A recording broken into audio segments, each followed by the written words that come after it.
Nunca pensé que 15 años de matrimonio se reducirían a un bit corrupto en el sistema de mi vida, una anomalía en el código que, una vez detectada, no dejaría más que escombros a su paso. Mi nombre es Adrián, y durante más de una década me gané la vida como ingeniero de software senior, especializándome en la arquitectura de sistemas de seguridad. Mi mente siempre ha funcionado de manera binaria, 0 o 1, verdadero o falso, funcional o roto. No había espacio para las ambigüedades, y mucho menos para las sospechas infundadas.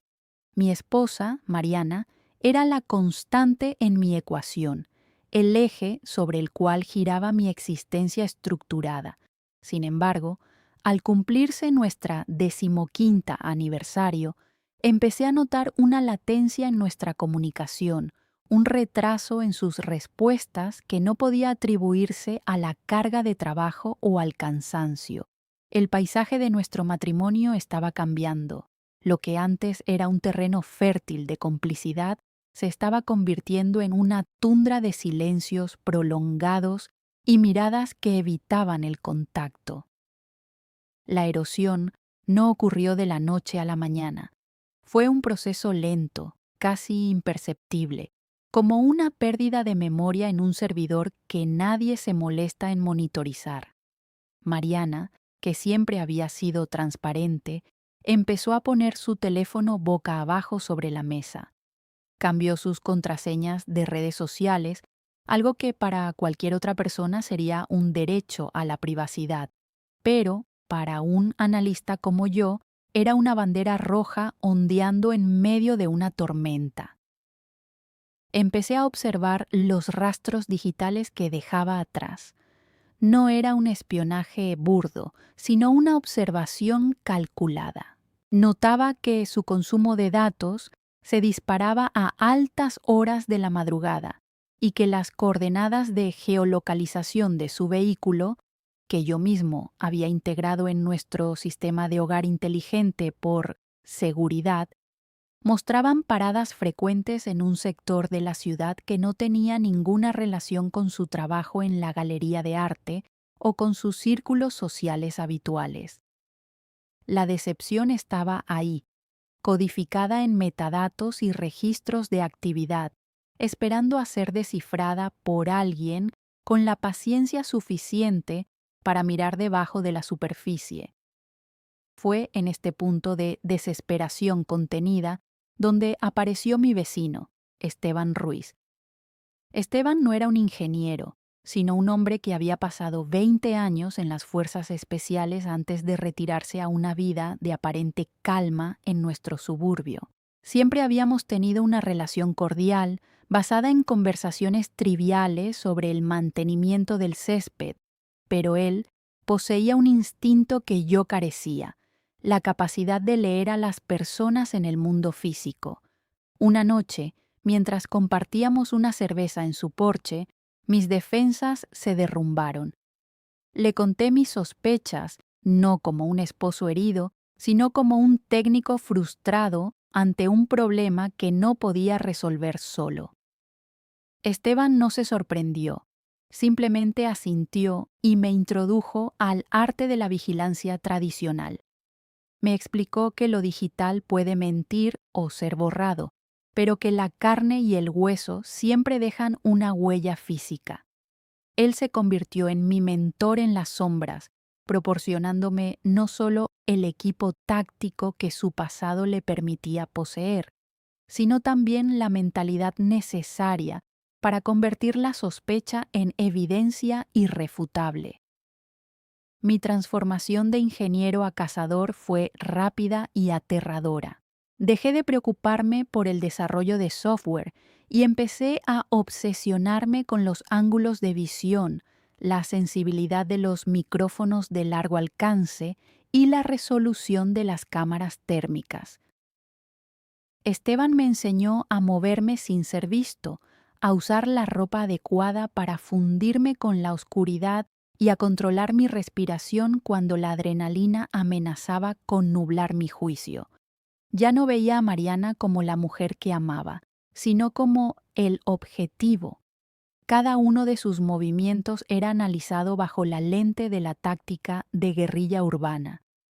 Compré equipos de interceptación de señales que iban mucho más allá de lo legal, transformando mi oficina en un centro de mando improvisado donde las pantallas ya no mostraban líneas de código, sino transmisiones en vivo de cámaras ocultas y rastreadores GPS de grado militar.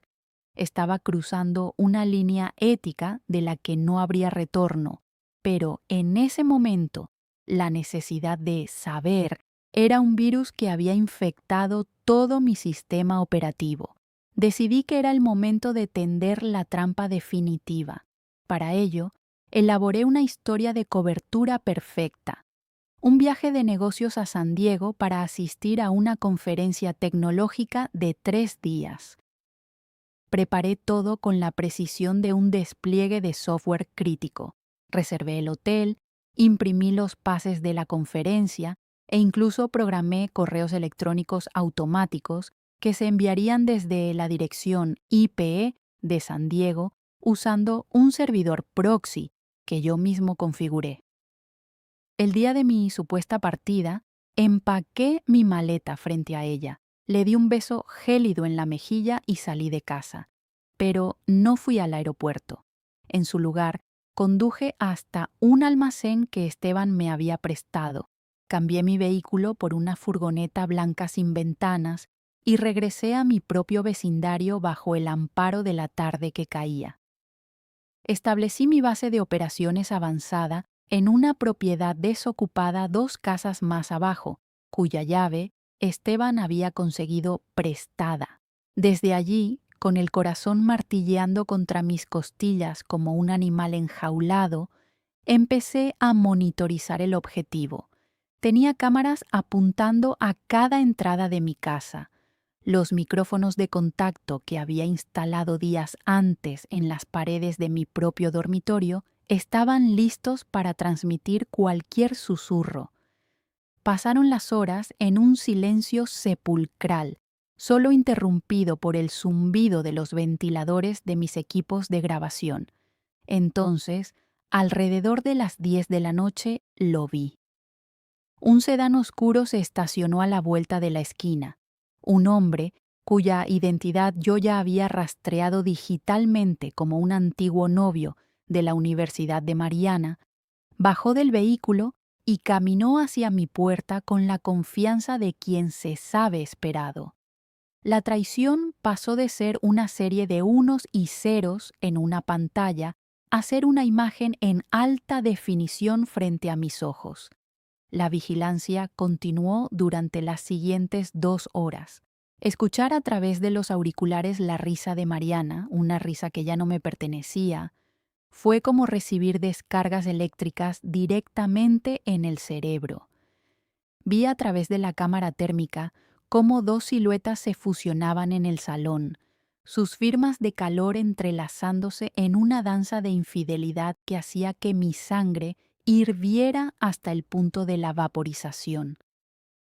En ese momento la disciplina táctica que Esteban me había enseñado comenzó a desmoronarse, superada por una rabia visceral que ningún algoritmo podía contener. El ingeniero desapareció por completo, dejando atrás a un hombre herido que solo buscaba la destrucción de aquello que lo estaba destruyendo a él. No llamé a la policía, no busqué a un abogado, simplemente agarré una pesada herramienta de metal que tenía en la furgoneta y salí a la noche, impulsado por una inercia destructiva. La confrontación fue un descenso acelerado al abismo de la violencia. Entré en mi propia casa usando el código de seguridad que yo mismo había programado, pero lo hice con la fuerza de un comando rompiendo un búnker enemigo. El sonido de la puerta al abrirse de golpe cortó el aire como un disparo. Los encontré en el sofá y la expresión de horror en el rostro de Mariana fue la única gratificación momentánea que obtuve antes de que el mundo se tiñera de rojo. No recuerdo las palabras que grité, Solo recuerdo el impacto de mis nudillos contra la carne, el crujido de los muebles al romperse y el grito ahogado del intruso mientras intentaba defenderse de un ataque que no esperaba. La violencia fue técnica en su ejecución, pero animal en su origen. No me detuve hasta que Esteban, que me había seguido preocupado por mi estado mental, irrumpió en la casa y me apartó de un hombre que ya no se movía y de una mujer que sollozaba en un rincón, envuelta en las ruinas de nuestra vida compartida. El silencio que siguió fue más ensordecedor que el estruendo de la pelea.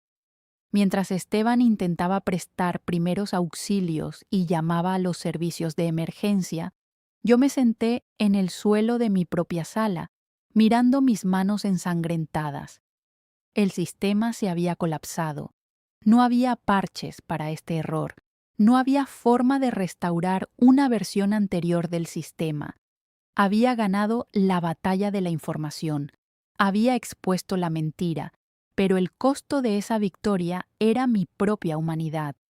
En cuestión de minutos, el vecindario que una vez fue el símbolo de mi éxito se llenó de luces azules y rojas, y las esposas se cerraron alrededor de mis muñecas con un frío metálico que parecía decirme que mi libertad había sido el precio de mi curiosidad. Las consecuencias legales fueron devastadoras y rápidas. Debido a la sofisticación de mis métodos de vigilancia y a la premeditación de la trampa, el fiscal no tuvo dificultades en presentarme como un individuo peligrosamente calculador en lugar de un esposo cegado por la pasión momentánea. El uso de equipo táctico y la cooperación con Esteban, quien también enfrentó cargos por complicidad, fueron vistos como agravantes de una conducta obsesiva. Fui condenado por asalto agravado con lesiones graves y violación de la privacidad a gran escala. Perdí mi carrera, mis ahorros se esfumaron en honorarios legales y mi reputación en la industria tecnológica fue borrada como si nunca hubiera existido. Mariana, aunque físicamente se recuperó, quedó marcada por un trauma que ninguna disculpa podría borrar, y el divorcio fue un trámite gélido realizado a través de cristales reforzados en la sala de visitas de la prisión. Hoy, sentado en una celda de 3 por 3 metros, reflexiono sobre la diferencia entre la justicia y la venganza. La justicia habría sido recopilar las pruebas, presentarlas ante un tribunal civil y rehacer mi vida con la dignidad de quien ha sido agraviado, pero mantiene su integridad. La venganza, en cambio, fue el camino que elegí, un camino pavimentado con tecnología avanzada y tácticas de guerra que solo sirvieron para destruirme a mí mismo junto con mis enemigos. He aprendido que la vigilancia total es una forma de prisión, no solo para el vigilado, sino también para el vigilante. Me convertí en el arquitecto de mi propio encierro, diseñando un sistema de seguridad tan perfecto que no dejó salida para nadie. A menudo sueño con el código, con líneas de texto que fluyen frente a mis ojos, buscando el error original, el momento exacto en que la lógica se perdió. Pero en el mundo real, a diferencia del software, no existe la función de deshacer. Las acciones tienen una permanencia aterradora. La traición de Mariana fue un fallo en nuestro contrato emocional, pero mi reacción fue un error crítico del sistema que provocó un apagón total. Ahora, el hombre que una vez dominó las redes y los flujos de información vive en un mundo donde el tiempo se mide por el sonido de las celdas al cerrarse y donde la única vigilancia que importa es la de los guardias que me observan a través de las cámaras que yo mismo, irónicamente, podría haber ayudado a diseñar. La lección que queda y que comparto con aquellos que aún caminan en libertad es que hay verdades que es mejor no perseguir con la ferocidad de un cazador. La búsqueda de la verdad absoluta a través de medios tácticos y tecnológicos puede revelar realidades que el espíritu humano no está preparado para procesar sin romperse. 15 años de amor y construcción se desvanecieron en una sola noche de furia técnica. Al final, no fue la infidelidad lo que terminó conmigo, sino mi incapacidad para aceptar que, en el desordenado código de las relaciones humanas, a veces la única forma de ganar es dejar de monitorear y simplemente alejarse. La venganza es un virus que consume el hardware del alma, dejando solo un chasis vacío y una memoria llena de arrepentimientos que no pueden ser borrados.